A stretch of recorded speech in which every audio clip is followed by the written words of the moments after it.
اور یہ 14 صحابہ کے نام ہے. ابھی ہم ہیں یہاں پہ مسجد عریش میں.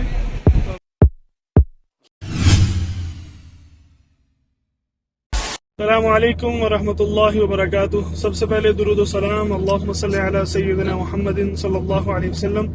میں ہوں ثاقب اسحاق اور میرے ساتھ ہیں عارف بھائی. ہم پہنچ چکے ہیں بدر کے مقام پر اور ابھی ہم جا رہے ہیں. مغرب کی نماز کا ٹائم ہے. ابھی ہم جا رہے ہیں مسجد عریش میں, وہاں پہ نماز پڑھیں گے.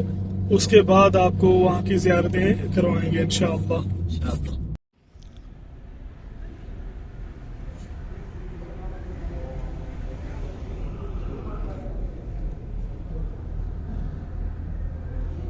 السلام علیکم. ابھی ہم ہیں یہاں پہ مسجد عریش میں, مغرب کی نماز پڑھ کے نکلے ہیں اور آپ دیکھ سکتے ہیں کہ ماشاءاللہ زائرین کا ایک ہجوم ہے, یعنی رش لگا ہوا ہے ماشاءاللہ. لوگ عمرہ کے لیے جا رہے ہیں, مسجد کی زیارت کے لیے آئے ہوئے ہیں اور یہاں پہ دیکھیں بسوں کا اتنا رش لگا ہوا ہے ماشاءاللہ.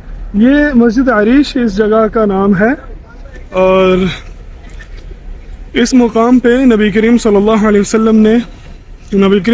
وسلم کا خیمہ لگا تھا, جو جنگ کے دوران خیمہ لگا تھا, جو وہ اس جگہ پہ لگا تھا.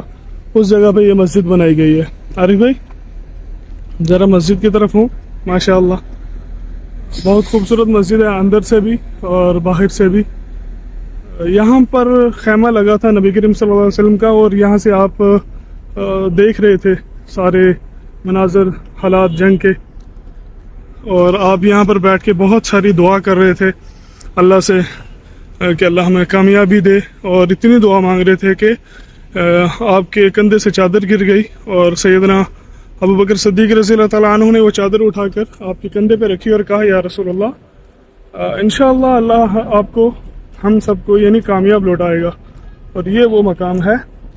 اس طرف ہم آپ کو لے کے جائیں گے جہاں پہ غزوہ یہ بدر ہوئی تھی, جہاں پہ صحابہ کی قبریں قبور ہیں. اس طرف بھی دیکھیں بہت سارے زائرین کھڑے ہیں اور یہاں پہ انہوں نے کچھ لکھا ہوا بھی ہے, عدوۃ الدنیا. ہاں, اذ انتم بالعدوۃ الدنیا وهم بالعدوۃ القصوى والركب اسفل منكم. سورۃ الانفال کی آیت لکھی ہوئی ہے.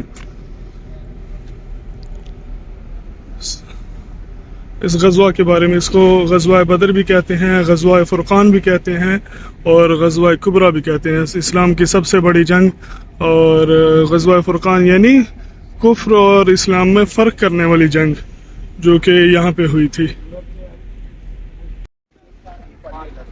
یہ ഹമാരെ ഭായി ہیں മലയാളം کے, وہ اپنی لینگویج میں بتا رہے ہیں. സഹായം നൽകിയ ആ സ്ഥലമാണിത്. നിബിധങ്ങൾക്ക് ദുആക്ക് ഫത്ഹ് ലഭിച്ച ആ സ്ഥലമാണ്.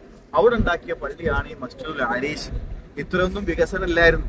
ഇങ്ങനെ ആരും ശ്രദ്ധിക്കാതെ കിടക്കുന്ന സ്ഥലമാണ്. ബദറും അതുപോലെ നമുക്ക് സിയാറത്തിനൊന്നും വലിയ സൗകര്യങ്ങളില്ലായിരുന്നു.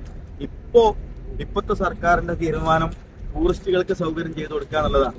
അതിന്റെ ഭാഗമായി ഇവിടെയുള്ള പുരാവസ്തുക്കളൊക്കെ ഒന്നുകൂടി റിനോവേറ്റ് ചെയ്ത് എല്ലാം ഉഷാറാക്കുന്നുണ്ട്. അപ്പോൾ അൽഹംദുലില്ലാഹ് നമുക്ക് ഇവിടെയൊക്കെ സിയാറത്തിനൊക്കെ വരാനും പറ്റുന്നുണ്ട്. ഇൻഷാ അല്ലാഹ് അല്ലാഹു ഈ മഹാന്മാരുടെ മദദ് നമ്മുടെയൊക്കെ ജീവിതത്തിൽ നൽകുമാറാവട്ടെ. അവർ കാണിച്ചു തന്ന പാതയിൽ ജീവിച്ചു മരിക്കാൻ അള്ളാഹു തൗഫീഖ് ചെയ്യുമാറാവട്ടെ. പ്രത്യേകിച്ച് ഫലസ്തീനിലെ മുസ്ലിങ്ങൾ അള്ളാഹു അവർക്ക് വലിയ വിജയം നൽകുമാറാവട്ടെ, സമാധാനം നൽകുമാറാവട്ടെ, ശാന്തി നൽകുമാറാവട്ടെ. നമ്മുടെ ദുആയിൽ എപ്പോഴും ആ ഫലസ്തീനികൾ ഉണ്ടാകണം. അള്ളാഹു നമുക്ക് ഇനിയും ഒരുപാട് തവണ ഇവിടേക്ക് ഒരുമിച്ച് കൂടാൻ തൗഫീഖ് ചെയ്യട്ടെ. ഈ ഭാഗത്താണ് നമ്മൾ നേരത്തെ പറഞ്ഞ ഹൗലൊക്കെ ഉണ്ടായിരുന്നത്. കൃത്യമായി രേഖപ്പെട്ട് കിടക്കുന്നില്ലെങ്കിലും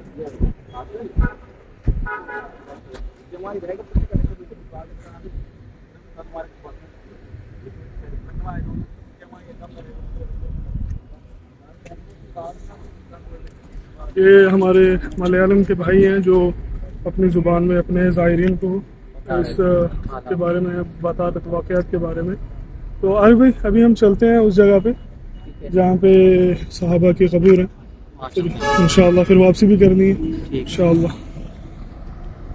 ابھی میں یہاں پہ پہنچ چکا ہوں جہاں پہ صحابہ کرام کی شہداء کی قبریں ہیں. میں یہاں پہ پہنچا ہوں اور اس جگہ پہ صحابہ کے نام لکھے ہوئے ہیں جو صحابہ شہید ہوئے تھے, جو یہاں پہ دفن ہے. میں آپ کو پڑھ کے دکھاتا ہوں سناتا ہوں. اگر عربی میں کوئی غلطی کوتاہی ہوئی تو درگزر کرنا. بسم اللہ اللہ جل جلالہ. وَلَقَدْ نَصَرَكُمُ اللَّهُ بِبَدْرٍ وَأَنْتُمْ أَذِلَّةٌ فَاتَّقُوا اللَّهَ لَعَلَّكُمْ تَشْكُرُونَ. صدق اللہ العظیم. اسماء شہداء غزوہ بدر: عمیر بن ابی وقاص، صفوان بن وہب، ذو الشمالین بن عبد عمرو،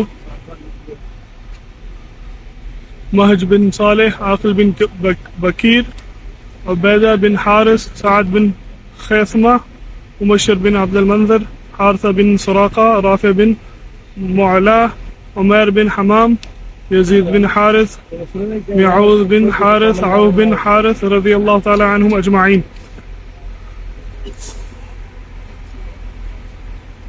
اور یہ 14 صحابہ کے نام ہیں جو کہ اس قبرستان میں جو مدفون ہے اس جگہ پہ، وہ 13 صحابہ مدفون ہے اس جگہ پہ.